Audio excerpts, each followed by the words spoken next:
The day I found the iron door hidden beneath my grandmother's root cellar, I was 3 weeks from losing everything and sleeping in my car. But 6 months later, I would stand in that same orchard and realize the trees weren't just trees. They were markers for something my grandmother had spent 50 years protecting from people who would have destroyed an entire valley to claim it. But that morning, standing in the lawyer's office with eviction papers already filed against my apartment, all I could think about was how cruelly perfect the timing was. "Your grandmother left you 40 acres, the lawyer said, sliding documents across his desk. "An apple orchard in Bellwood County." I stared at the papers without touching them. I didn't know she owned land. She never sold it. Paid taxes every year until she passed. He cleared his throat. "Though I should mention, the property hasn't produced a harvest in over a decade. The trees are diseased. Most people would consider it a teardown. Of course they would. My name is Iris Calloway, and 3 months earlier I'd watched my grandmother die in a hospice bed that smelled like disinfectant and old flowers. She'd been sharp until the very end, her grip surprisingly strong when she took my hand and whispered, 'Don't let them tell you it's worthless.' I thought she meant her jewelry, her furniture, the small things families fight over. I was wrong. There's a development company interested in the land," the lawyer continued. "Greaves Construction. They've made a standing offer, $75,000, cash." The number hung in the air between us. It wasn't life-changing money, but it was enough. Enough to catch up on rent. Enough to stop the creditor calls that had become my morning alarm. Enough to breathe for the first time since medical bills for my own hospital stay last year had swallowed my savings whole. "How fast could they close?" I asked. He slid another paper forward. "They're prepared to move immediately." I should have signed right there. Should have taken the money and walked away grateful. But something in the way he said it, prepared, like they'd been waiting, made me hesitate. "I want to see it first." His expression shifted, just slightly. "Miss Calloway, the property is quite remote and in significant disrepair. I still want to see it." The drive took 4 hours through back roads that narrowed with each turn, the landscape shifting from highway sprawl to dense woodland to rolling hills that looked like they'd been forgotten by time itself. When I finally found the turnoff, marked only by a rusted mailbox with my grandmother's faded name, the gravel drive stretched ahead through trees so thick they formed a tunnel of green shadow. And then the orchard opened before me. 40 acres of apple trees stood in crooked rows, their branches twisted and bark peeling in long strips. Most of the fruit on the ground was black with rot. The farmhouse beyond sagged visibly to one side, its porch steps crumbling into the tall grass. Everything about it screamed abandonment. Everything except the fence. I got out slowly, my boots crunching on fallen apples, and walked toward the property line. The fence was new, or at least maintained. 10 feet tall, chain-link, running the entire perimeter as far as I could see. And every 50 yards, a small sign, "Private property, no trespassing, Greaves Construction." My stomach tightened. Greaves didn't just want to buy the land. They'd already surrounded it. I walked through the orchard, pushing past low branches and rotting fruit, until I reached the farmhouse. The door was unlocked, swollen in its frame, but yielding when I shouldered it open. Inside smelled like dust and old wood, and something faintly sweet I couldn't place. My grandmother's things were still here. Furniture covered in sheets. Kitchen shelves lined with mason jars. And on the table, weighted down by a smooth river stone, an envelope with my name written in her careful script. My hands shook as I opened it. "Iris, if you're reading this, you came. Good. Don't trust Greaves. Don't trust anyone who tells you this place is dying. The trees look sick because I made them look that way. What you're searching for isn't in the branches. It's below. Start in the root cellar. The entrance is behind the house, stone steps going down. There's a false wall at the back. You'll know it when you see it. What's behind it is why they want this land. It's why I never sold. And it's why you can't either. Not until you understand. I'm sorry I couldn't tell you while I was alive. Some secrets are too dangerous to speak out loud." I read it 3 times before the words fully landed. The root cellar was exactly where she said. Stone steps descending into darkness behind the house. The wooden door hanging crooked on its hinges. I used my phone flashlight to navigate down, the air growing cooler with each step, thick with the smell of earth and old potatoes. The cellar was small, lined with empty shelves and scattered jars. And at the back, just as she'd written, a wall that looked slightly different. The stones less weathered. The mortar cleaner. I pressed against it, and something shifted. Not the whole wall, just a section, maybe 3 feet wide, that swung inward like a door. Beyond it was another set of steps, older, carved directly into bedrock. And at the bottom, I could see the edge of something metal reflecting my light. An iron door with a lock that looked like it belonged to a bank vault. I stood at the top of those stone steps for a long time, my phone flashlight cutting through darkness that felt heavy, purposeful. Every logical part of my brain said to turn around, call the lawyer, maybe even call the police. But my grandmother's letter was still clutched in my other hand, and her words kept circling back. What's behind it is why they want this land. So I went down. The steps were narrow, carved with precision that spoke of deliberate effort, not casual excavation. The walls pressed close on either side, and the temperature dropped with each step until my breath came out in faint clouds. When I reached the bottom, the iron door loomed in front of me, its surface marked with decades of oxidation, but still impossibly solid. There was no handle, just a keyhole, circular and strange, like nothing I'd seen before. I ran my fingers along the door's edge, looking for any gap or weakness, but it was sealed perfectly into the surrounding rock. And that's when I noticed the small wooden box tucked into a carved alcove beside the frame, positioned exactly at eye level, as if placed there for someone who knew where to look. Inside was a key, iron, heavy, its teeth worn smooth, and a folded piece of paper. This door hasn't been opened in 12 years, my grandmother's handwriting read. What's inside has been here much longer. When you see it, you'll have questions I can't answer anymore. But know this. Grease has been looking for it since before you were born. If they find out you know, they won't just make offers. Be careful who you trust. My pulse hammered as I fit the key into the lock. It turned with surprising ease, and the door swung inward on hinges that moved silently despite their age, revealing a chamber about the size of a large bedroom, carved entirely from bedrock. And inside, covering nearly every surface, were stones. Not rocks. Stones. Polished, sorted, organized in wooden crates and glass cases with the kind of care reserved for something precious. My light swept across them, catching colors I didn't have names for. Deep blues that seemed to glow from within, greens that shifted like water, purples so dark they were almost black. In the center of the room sat a workbench with tools, notebooks, and a lamp that still had oil in its reservoir. I lit it carefully, and warm light flooded the space, making the stones come alive in ways my phone's harsh LED couldn't capture.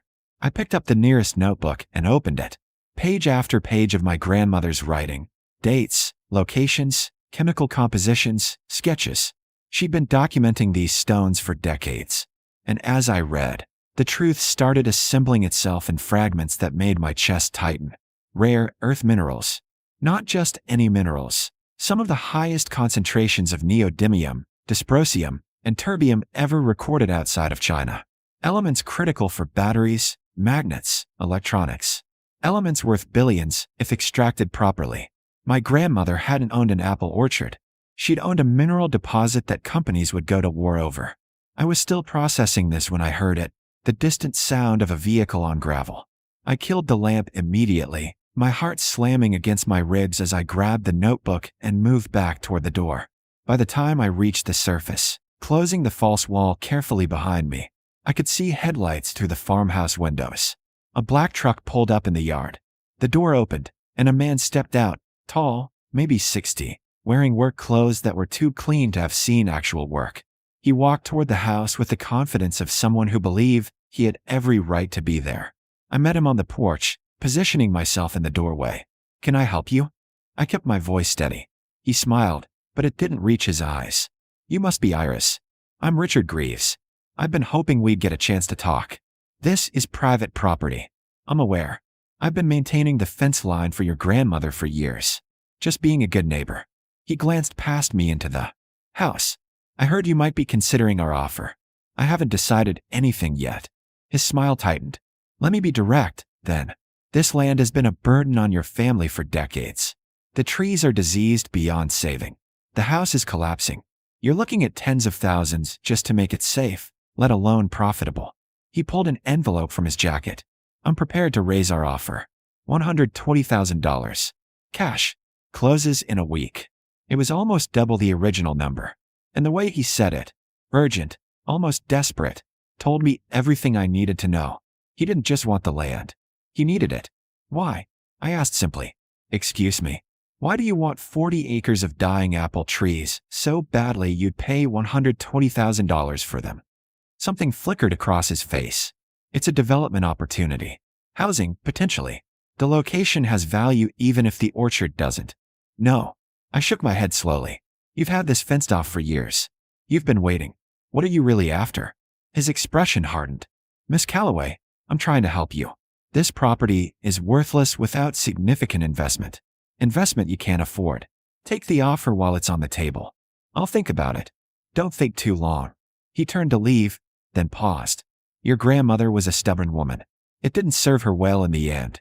I'd hate to see you make the same mistakes. He drove away slowly, deliberately, like he wanted me to watch him go. I waited until his taillights disappeared before I went back inside, my hands shaking as I locked the door and pulled out the notebook I'd taken from a chamber. I read through it again, more carefully this time, and found an entry dated 15 years earlier. Greaves sent another surveyor today. Third one this month. They're using ground-penetrating radar now. Getting closer. I've planted new trees in the north section and made sure the blight looks worse than it is. As long as they think it's just bad soil, they'll keep offering and I'll keep refusing. The moment they know what's really down there, offers will become threats. Must protect this. Not for me. For whoever comes after. I looked up from the page, my mind racing. My grandmother hadn't just hidden a mineral deposit. She'd staged an entire orchard to look worthless so no one would dig deeper. And now I was standing in the middle of her deception with a man who clearly suspected the truth and wouldn't stop until he confirmed it. I spent that first night in the farmhouse surrounded by my grandmother's notebooks, reading by lamplight while the old boards creaked and settled around me. And with each page, the full picture came into focus. Not just what she'd hidden, but why. 40 years ago, a mining company had torn through Bellwood County looking for rare earth deposits. They'd ripped apart 3 family farms, extracted what they needed, and left behind contaminated soil and poisoned groundwater that made the land uninhabitable for decades. The families got settlements that barely covered their losses and were gone within a year. My grandmother had known her land contained the same minerals. She'd found the deposit by accident while expanding the root cellar and had the samples tested quietly. When Greaves Construction bought out the old mining company's assets and started surveying the area again, she understood exactly what would happen if they found out. So she made the orchard look diseased, let the trees go wild, refused every offer, and protected what was beneath because she'd seen what extraction without care could do. But she'd also done something else. The deeper I read, the more I found notes about environmental geology, sustainable extraction methods, partnerships with university research programs studying ethical mining. She'd spent years documenting not just what was there, but how it could be accessed without destroying everything above it. She hadn't hidden it to keep it buried forever. She'd hidden it until someone could protect it properly. The next morning, I drove into town and found the county records office. The clerk, a woman in her 70s who introduced herself as May, recognized my grandmother's name immediately. Eleanor Calloway. I'm so sorry for your loss. May's expression softened. She used to come in here once a month, regular as clockwork. Looking at property records? Mining claims mostly. Keeping track of who owned what. May leaned closer, lowering her voice. Between you and me, she was keeping an eye on Greaves. They've been buying up mineral rights all through this county, and not always honestly. My stomach tightened. What do you mean? Pressuring people to sell. Making their lives difficult if they refuse. There've been complaints, but Richard Greaves has enough lawyers to make problems disappear. She paused. Your grandmother fought him for decades. Wouldn't budge an inch. Did she ever mention why? May studied me carefully. She mentioned you, actually. Last time she was here, maybe 6 months before she passed. Said if you ever came asking questions, I should tell you to talk to Dr. Sarah Chun at the State University. Said Dr. Chun would understand. I found Dr. Chin's office number in my grandmother's notebook that evening. When I called, a cautious voice answered, growing warmer the moment I mentioned my grandmother's name. Eleanor was brilliant, Dr. Chin said. She reached out to our department years ago about sustainable rare earth extraction. We've been working on methods to minimize environmental impact. and she had samples, data, a site that could prove our theories. But she needed guarantees, legal protection, environmental oversight, community benefit agreements. Did you give them to her? We were in the process when she got sick. Everything stalled. A pause. Is the site still protected? For now, but there's a construction company trying to buy it. Greaves. Dr. Chen's voice hardened. They approached us 2 years ago wanting to partner on extraction research. When they realized our methods would take longer and cost more than strip mining, they pulled out. If they get that land, they'll tear it apart in 6 months and leave nothing behind. What if I don't sell? Then you'd need legal protection, conservation easements, state environmental review. It's complicated and expensive, but possible. If you have leverage, yes. I thought about the notebooks, the documentation, the decades of careful research. I might have exactly that.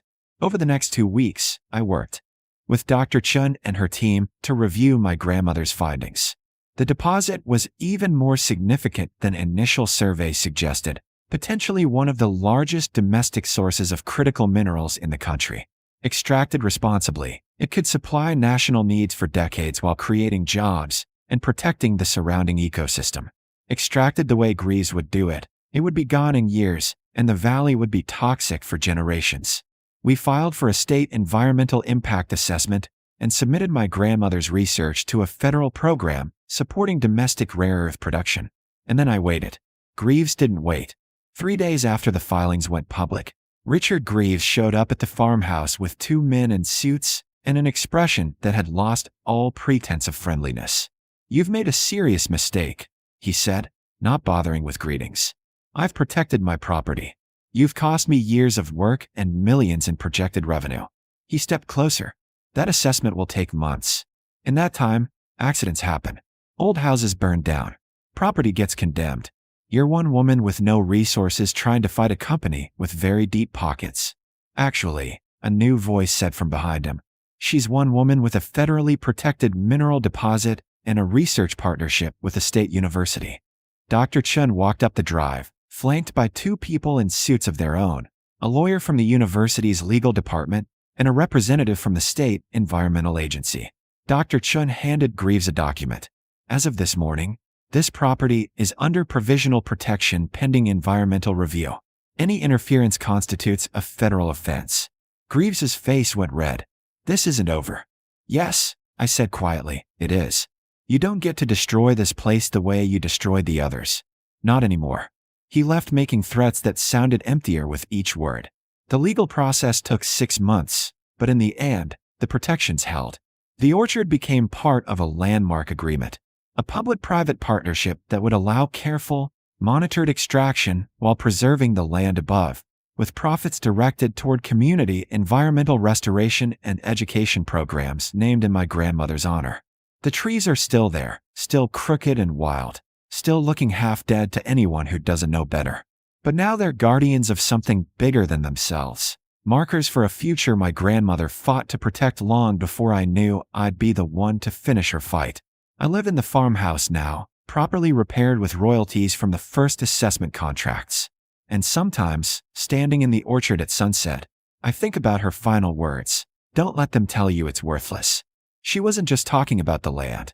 She was talking about knowing the difference between what something appears to be and what it actually is. About protecting things that matter even when no one else can see their value. About leaving behind not just inheritance, but purpose. The orchard taught me that some things are worth more when you refuse to let them be reduced to their sale price. And that the best inheritances aren't measured in what they're worth to others, but in what they ask you to become to protect them.